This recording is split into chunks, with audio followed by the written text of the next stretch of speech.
So here we are in a previous version of Blender using Boxcutter 719.6, which was the last release. If I click on this icon for grid, that means that whenever I hold Control, I can then spawn a grid on screen that will show.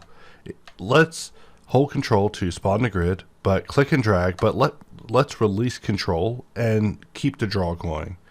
And if we press Control again, we see that that grid actually never comes back. And this is something that's just been kind of a long-standing issue, but it's something that definitely has been noticed by a lot of users. So I'm happy to announce that that issue has finally been resolved. Here we're in the latest version, 719.7, and we activate grid.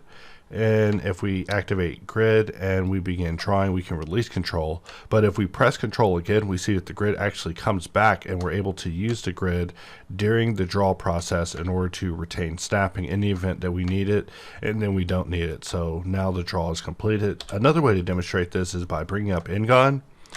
We'll Alt-VE just to make our viewport a little bit more visible, and just begin drawing.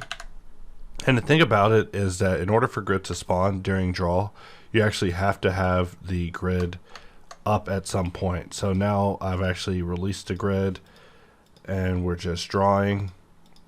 And now whenever I press Control, we see that I'm able to now once again use the grid. So it's a very small thing, but it definitely is something that is one of those long-standing issues that I'm glad to see finally resolved. Another thing is that even in the process of translating dots, which was recently added, we can hold Control to bring up grid and actually use the grid in order to orient ourselves to a static grid system in the event that, you know, we are needing to get fine with our alignment during this translation process. So I'm just snapping these to the nearest points to just kind of block them off.